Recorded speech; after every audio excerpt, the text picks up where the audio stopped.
Well, hello, everybody. Welcome to our first advocacy webinar.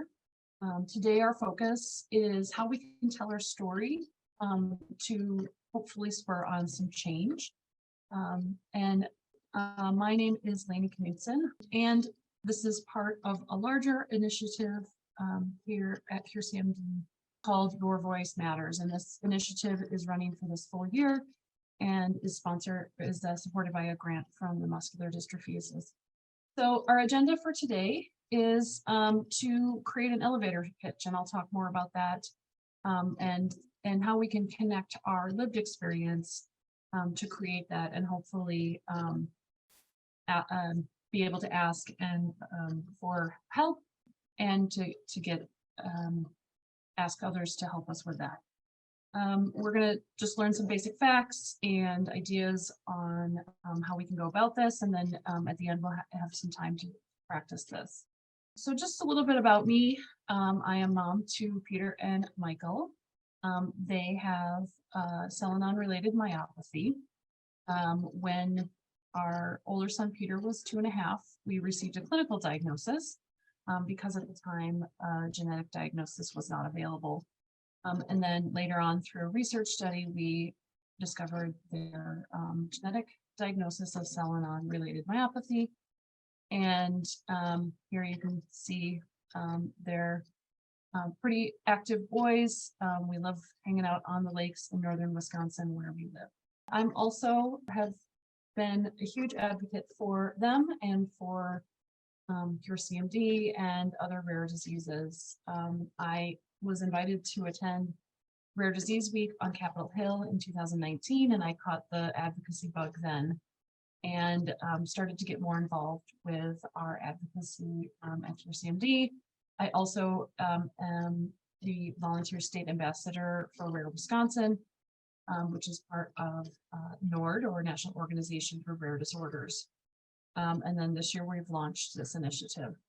And so just a few photos of me in DC advocating for us and for rare diseases. And then, of course, during the pandemic, we did lots of virtual advocacy on Zoom, just like we're doing right now. All right, so I would like to get to know you a little bit. So you can answer this in the chat. Where do you live and what neuromuscular subtype are you associated with? And if not, you can just say all of them. So love to hear where in the world you are right now. All right. And then next question is, what interests you about advocacy? For me, and you can put that in the chat, but while you're typing, I'll just say that once we got into a good routine of care with the boys, I kind of looked around and said, okay, what's next? What's going to have the most impact? And again, having that experience in DC and feeling really empowered, being with other advocates, just kind of got me started on this path, and really was something that really excited me. And I am an educator by training and love helping others do the same. And then as you're thinking about that, also, what scares you about advocacy?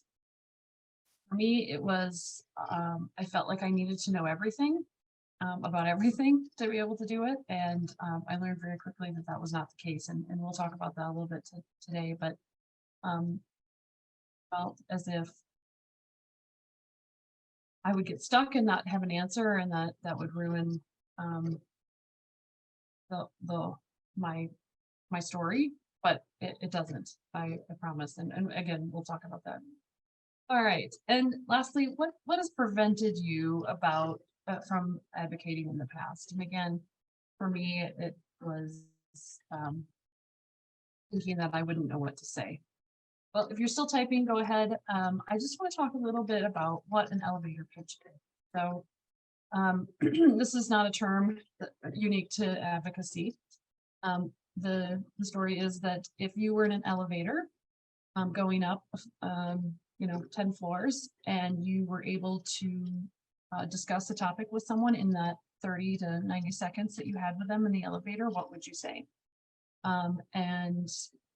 So we're focused on making a concise and clear message. And sometimes that's all the time you have. So in meetings with legislators or their staff, you sometimes only have 15 minutes. And if you're with a group, then you only have 2 minutes. So we really focus on creating a clear and concise message. And so that's why we call it the elevator pitch. And, you know, we can expand on that in terms of different situations, but really you want to be able to explain to someone in a few minutes or even 1 minute what you're trying to accomplish. All right, so the first thing that we do when we are creating our elevator pitch is, what's the problem? Okay, so we want to state that really clearly, and we want to sum it up in about a sentence or two.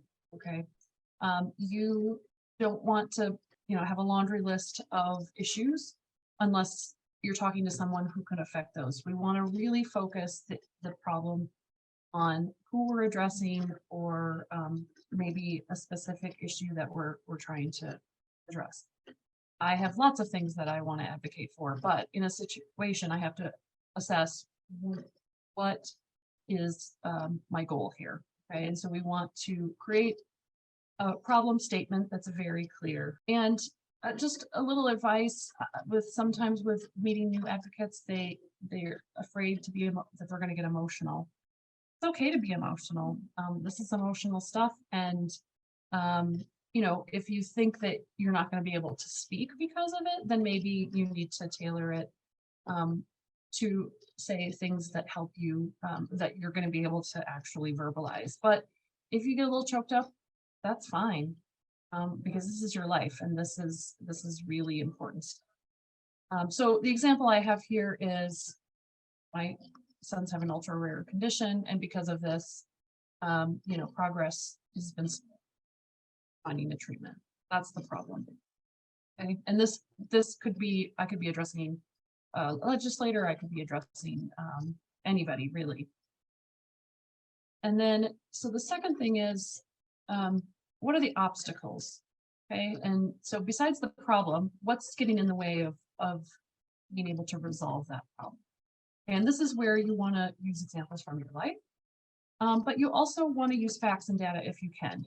If you don't, that's fine, and maybe there aren't any, but we want to balance the emotion with facts.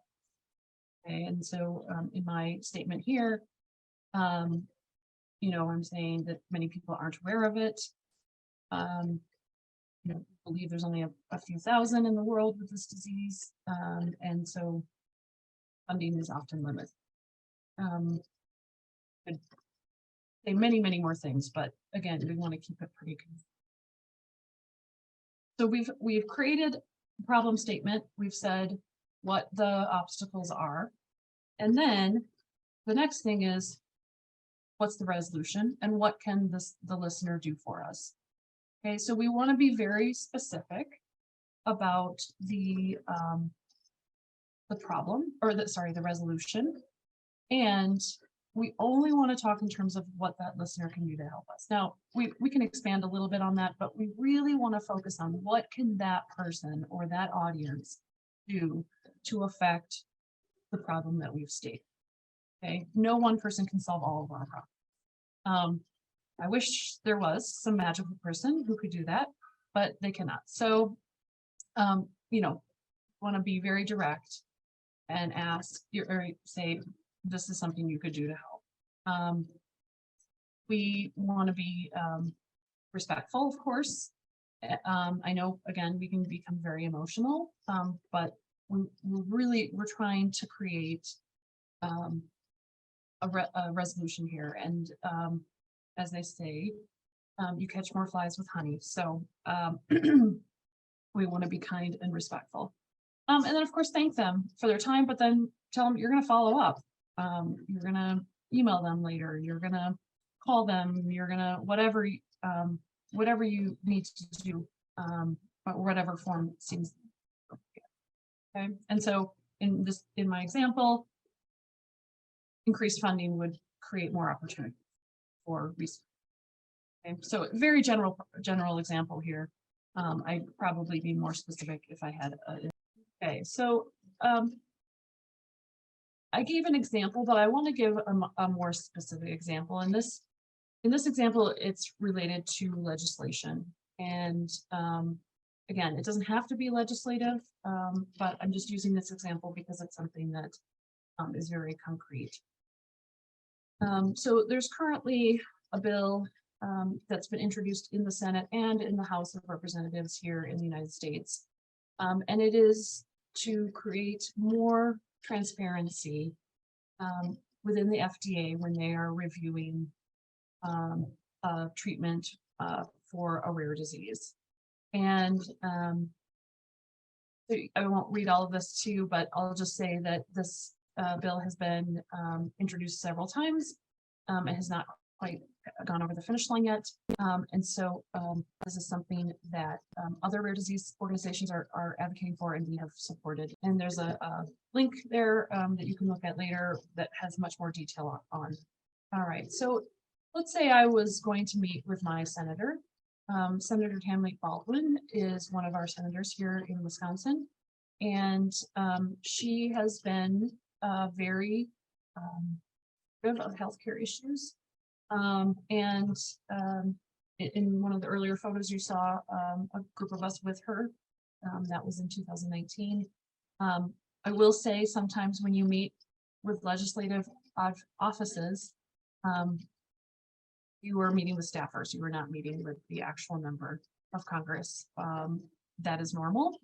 It's not disrespectful to you. It's just how the world works because they're very, very busy. So I would say, you know, my name is Lainey Knudsen. I'm a resident in Milwaukee, Wisconsin. So I want to establish that I am a constituent, meaning I vote for her and or not, depending on the case. And because our members of Congress want to hear from their constituents, it's much more impactful if they are talking to a constituent. Okay? I would say I'd like to use our time today to talk about the Benefit Act. This bill was recently introduced into the Senate by Senators Wicker and Klobuchar. Okay, and then I explain why I'm advocating for this. Because there's a gap that exists in the way affected individuals and their families' experience is incorporated in the drug approval process. Okay, in small patient populations like CMD, patient data and input are crucial to the development and approval of therapies and treatment. I will say that this has improved dramatically over the last few, I'd say 10 years, but there are rare disease organizations who have identified this as a problem. Okay, so that's the problem. Obstacles. Okay, currently, the FDA can indicate whether it receives patient experience data, including data that a group like CMD would send in the approval process, but they don't have to say whether or how it was used. Okay, so did they just glance at it? Did they really take it into account? We don't know. They're not legally obligated to tell us. And so this is viewed to be a problem for rare disease populations who want to have treatments and therapies approved, but have not been able to for various reasons. And then the ask. So in this case, I'm going to say the solution is to pass the Benefit Act because it will create more accountability and transparencies. And in this case, I can ask her to co-sponsor this bill. I also note in my ask that I appreciate, or I know that she often supports healthcare legislation that aids patients and rare disease communities, which is true. And so, I try to connect that to other things that she has already passed. And then, so I've given the resolution. This bill would help with this. Would you co-sponsor? Okay. And then I asked, do you have any questions? Now this is where I always get nervous, right? Because what if she asks me a question that I don't know the answer to? And that might happen. They might ask a question you don't know the answer to. And in that case, you can simply just say, I don't know that answer off the top of my head, but I would be happy to get more information and send it to you by email, or I'll call you, or whatever seems appropriate. And in that case, you don't have to be an expert. You just need to be able to go back, do a little research, and there's plenty of resources out there that I'll share in a little bit that can help you answer that question. And then it gives you an opportunity to have another touch point with her, whether that's by email or with a phone call, or whatever makes sense. Or maybe you have another meeting with this person coming up. You can follow up with that at that time. So again, this was a huge sticking point for me when I started advocating, but having that opportunity to follow up is actually a good thing. And so just saying, I will get back to you on that, and then thank them for their time. Again, you can take a lot of these messages and just sort of tweak them for the audience that you're going to. You know, again, we want to only ask things they have the ability to affect. All right, so that's just a basic outline of how we want to set up our elevator pitch, or our few minute explanation of the problem, obstacles, and then the resolution, and what that person can do to help us with this. Now, I will give you a few resources. Again, we might feel like we don't have any data or answers. So I'm not going to read all of these, but I do want to make sure that we do talk about a few. So rare disease facts, and let me first say that why do we talk about rare disease and not just CMD? Well, the reason is that many of the issues that are affecting our community are also affecting other rare disease communities. Also, as horrible as this might feel, people will say, well, it's just a few thousand people, why should I care about? But if you look at all rare diseases, again, having similar issues, it's a lot of people. So we want to make our message personal, but we also want to let people know that this is not just affecting our community, it's affecting thousands and sometimes millions of people. For a long time, the people used the figure of 7,000 known rare diseases, and that was true for a long time. This past February, when I was in DC doing some advocacy, I went to the National Institutes of Health for their Rare Disease Day event, and they are now using the figure 10,000 known rare diseases. A few years ago, I sat in a briefing, and a researcher felt that once we map the entire genome, that we might identify over 12,000 rare diseases. But for now, we are using the figure of 10,000 known rare disease. In the US, we define rare disease as affecting less than 200,000 people. Certainly, CMD falls into that category. In the European Union, they address it just slightly different. They say one is a rare disease is when it affects 1 in 2,000. But if you add all that up, we have over 3 million people worldwide living with a rare disease, and in the US, 30 million Americans. Obviously, we know diagnostic process odyssey can be very long. Many rare diseases are genetic, just like as is CMD. And in the US, only 5% of rare diseases have an FDA-approved treatment. So that's not a lot. And so as more and more are approved, those organizations that advocate for those are creating better processes and better and paving the way for us when we want to and have a therapy or drug that needs. All right, and just a couple general things about CMD. Again, there are many subtypes of and many genetic mutations that cause congenital muscular dystrophy. No one seems to really agree on a definition for ultra rare, but all of our subtypes are considered ultra rare. And then there's a list of things that could affect people who have CMD. And again, when I advocate, I generally don't use selenon-related myopathy in my ask. I usually keep it general and say congenital muscular dystrophy for a couple of reasons. First, I want to represent all of our community, but also I want, again, for the listener to understand that it's not just a few people. It's not even just a few thousand. It's a bigger group of a bigger community that this is.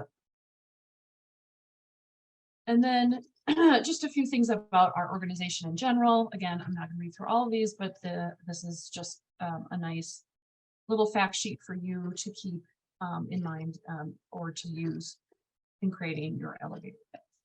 And then lastly, I wanted to put this here. So I developed this a couple years ago to help us focus what our priorities are as a advocacy community. So obviously we want to bring awareness of who we are and what our needs are. Again, they may be very similar to other rare diseases. We want access to affordable healthcare, employment, education, and travel. And of course, we want continued funding for research that will lead to treatment or cures for CMD. And so this list of priorities helps me focus when other organizations come to us asking that we support legislation that that they've created or are advocating for. If it doesn't fall into this list of priorities, then we generally don't support it. Not because we don't think it's important, but we want to focus on what's important to our community. There are lots of important issues that we could support, but again, we want to have a very focus on what's important to our. All right, so we're armed with all these facts. We've figured out how to do a elevator pitch. Now, where do we tell our story? There's lots of places, and this is not an exhaustive list, of course, but your government officials, of course, are a place that you can about these issues. It doesn't have to be federal. It could be state or even local. In our community, we live in a suburb of Milwaukee, and our city government includes committees, and one of them is on for people with disability. So while they don't address things like research funding and things like that, but they do affect accessibility within our city and other things. And so, even locally, you can get plugged in or you can create your own committee or group to address something specific. State advocacy, I find to be very personal. My own state representative lives a block from me, so I see her out running, and she knows who I am, and so when I go talk to her about an issue, we already have that relationship. Again, federal advocacy is very important in the U.S., but is a little different now. And I've listed a website where if you don't know who your representatives are, that you can find out who your members of Congress are. Within your state, each state generally has a website that lists all of your legislators, and you can usually look up where or who your representatives are at the state level. Of course, I'm presenting a very US-centric uh, presentation because that's where I live and that's what I know.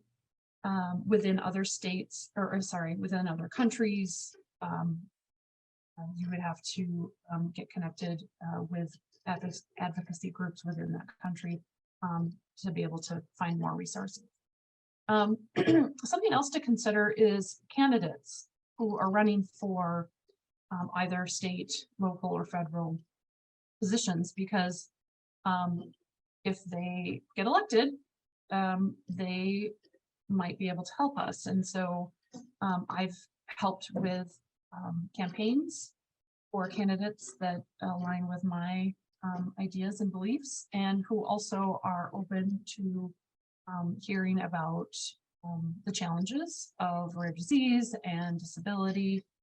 And so once they're elected, you already have a foot in the door to be able to things with them. Again, you can be much more closer to a candidate if it's a local or state election. Federal is a little bit different. Other places that you can tell your story: healthcare providers. We advocate, obviously, with our healthcare providers all the time. I don't have to tell you that. If you have a medical school in your area, sometimes they invite families and parents to come medical students about diseases that are not as well known.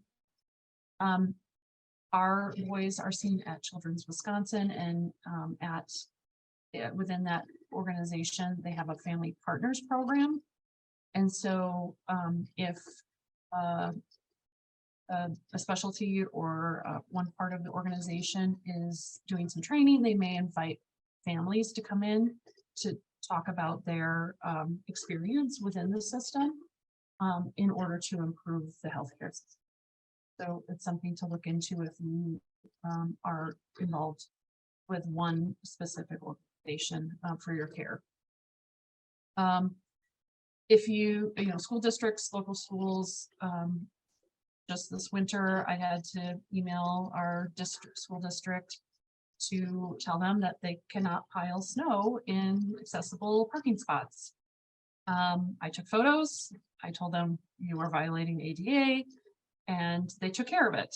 Thankfully, we live in a district that is responsive, but you know, it's you have to.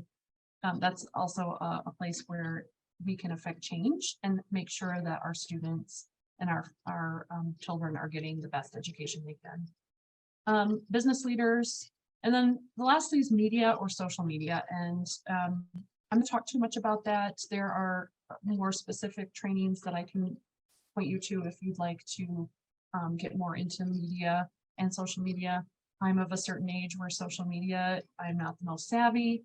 But there are lots of younger folks who are, and I can recommend places to get more.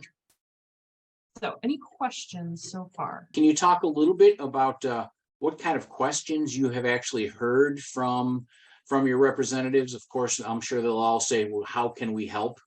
But what other things might they ask about that we would want to be prepared for? Yeah, I would say sometimes the questions are about you, so obviously you can answer questions about yourself. Sometimes it'll be more specific questions. If you're advocating for a specific piece of legislation, they may ask about that.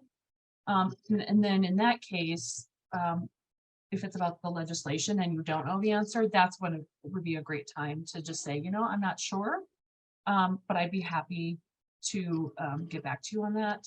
I would say generally, they have not asked questions that I haven't been able to answer unless it's about legislation, because I'm not a policy expert by any means. There are other people who are much more savvy at that. All right. And then just a few, again, because Cure CMD is a small organization, we have a small patient population, we partner with other organizations to in terms of advocacy. Our own website has lots of those resources, but I just wanted to mention a few organizations here. In Europe, there's an organization that helps advocate throughout, I think they said 70 countries. So if you're in the in Europe, that would be a great resource to start with. In the US, again, the National Organization for Rare Disorders and the Every Life Foundation are the two that we partner with most. The Rare Disease Legislative Advocates is part of Every Life, but I call it out separately because their focus is really just on legislative advocacy. And they are the ones that sponsor Rare Disease Week and some other programs that we've participated in the past. And then Global Genes is another US-based organization that helps with advocacy. I would say NORD and Global Genes also does many other things besides advocacy, but they do a lot of advocacy for rare disease. All right, and then just a few words of advice, because I know that was a lot of things to throw at you. Again, I said this earlier, but when you're going to speak with a group or with a person, do a little research ahead of time, about who they are, or what they do, because that'll help you create your elevator pitch. For legislators, they have websites, they have social media. Often on their websites, they have platform statements. You can look up their past voting records to see what they voted for in the past. Again, this is in the US. And so there's lots of information out there that you can learn about.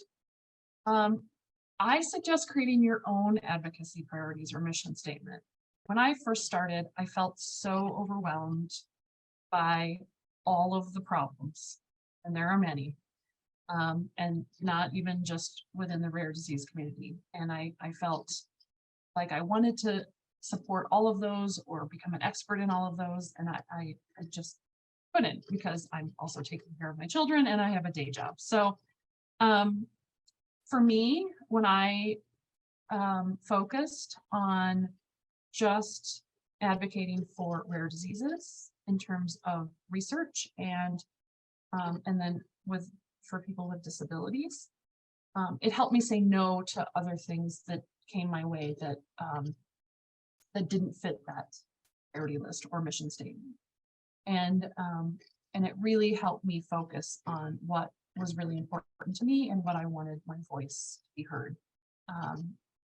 So again, there's lots of non-rare disease issues that I care about, and I do occasionally advocate for those, but I only have so many minutes in a day, and so I really try to focus on these things.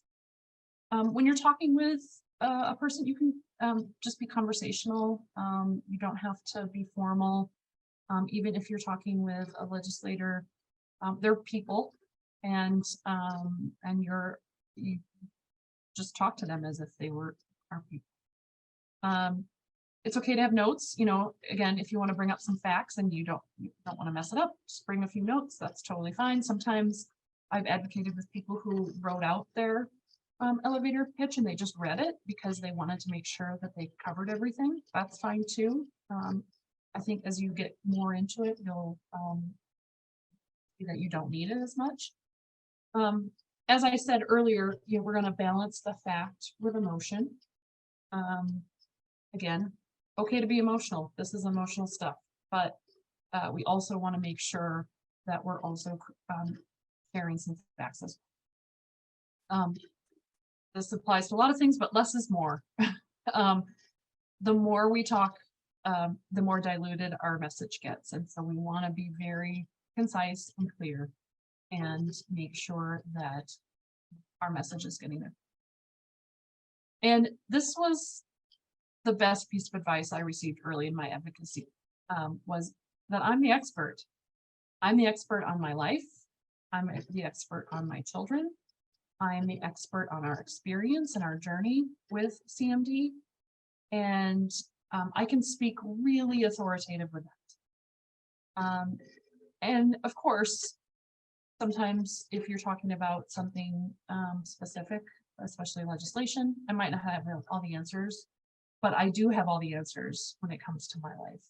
And so, some people have not even heard of CMD. So just giving them a general idea of what your life is like is going to bring some awareness. So I empower you to think of yourself as the expert and not shy away from being very confident in sharing that. All right, so let's do some practicing. So I want you to think about a situation in which you might need to create or present a problem and a resolution. So just in your mind, think about a situation, maybe something that's happening with you right now. Maybe it's something you imagine, and think of a situation in which you could create an elevator pitch. So who could we talk to that it could affect the thing that you had in your mind? Some of these are strictly legislative. So the issues that were brought up: funding for research and programming, higher benefit allowances for working affected adults. Yes and amen. And then Stephanie said, I want to focus on mental health for the disabled. All important, very important for our. So let's say we were going to, well, let me first ask, would anybody be willing to unmute and try and create a elevator pitch for their issue? If not, that's okay. All right, well, I'm gonna choose Rachel's issue only because that is something that has some legislation attached to it. So the issue is that when you have disability insurance or assistance, that depending on whether federal or state level, you are only allowed to earn a certain amount. And Rachel, you jump in if I'm misspeaking here, but at the federal level, there was a piece of legislation that was introduced last session. I don't know, I'd have to look it up to see if it has been reintroduced yet.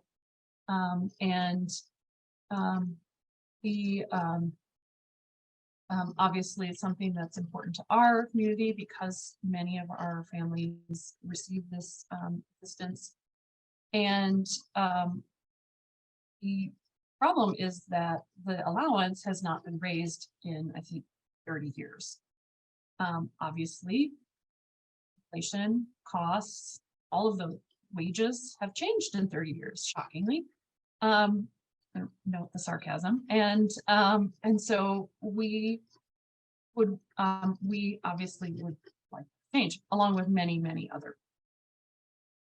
And so if we were speaking to a legislator, we could say, look, I receive benefits that are crucial to me to pay for the many needs that I have, but I can't hold a full-time job and receive those benefits. That limits what I can do, even though I am fully capable of working. And by raising those limits, I could receive my benefits and be able to work and feel, there's lots of benefits to working. And so, if I'm talking to my legislator, I'd say, would you, yes, Rachel, pay taxes, contribute to society, also feel pride in having a job and contributing and all of those things that we get from our work. And, would you consider co-sponsoring or supporting or whatever this piece of legislation that would be done? And so we're clearly stating this is a problem for me. This is a problem for many people. We are, here are the problems. Here's the resolution. Can you help us? And just a very clear message from problem to resolution and how you can help. And you could do that with funding. You could do that with increased funding for mental health programs and things like that. Maybe it's maybe for the mental health one, maybe it's going to your child's provider and saying, what mental health resources are there available to me? Or what do we need? Where's the gap? What do we need to create support for that? So again, we're taking that one problem and creating our pits so that we can clearly show the connection between problem to how you can help. And again, you would change that depending on your audience or the issue, but really creating that line.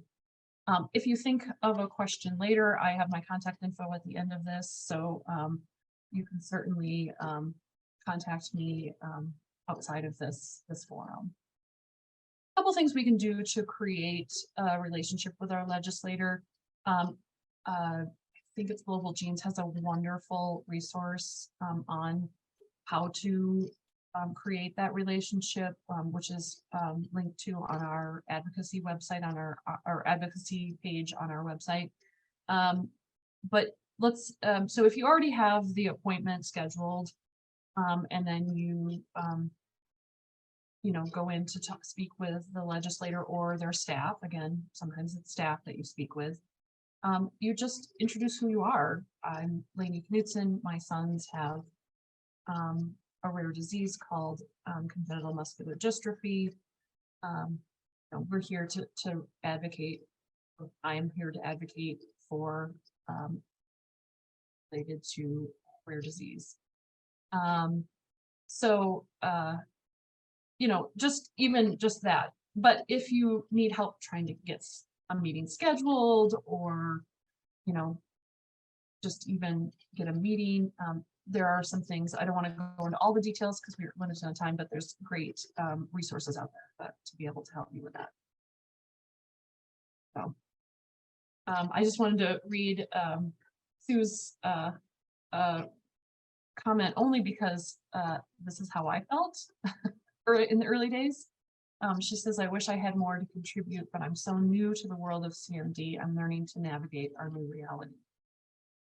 Honestly, I didn't start advocating until our boys had their genetic diagnosis and we had a good care plan.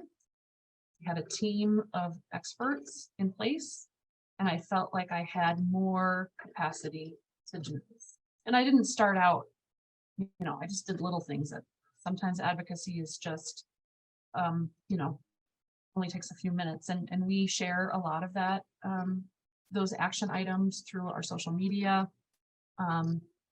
I had been sending out some newsletters for advocacy, but with this whole new initiative that's kind of fell by the wayside, I hope to do that. But you know, it really, you got to start small, and if you can't do it, you can't do it. You just do what you can. Again, that's where the personal mission statement or priorities is important, because then it helps you focus. And honestly, it helped me say no because I'm not very good at that.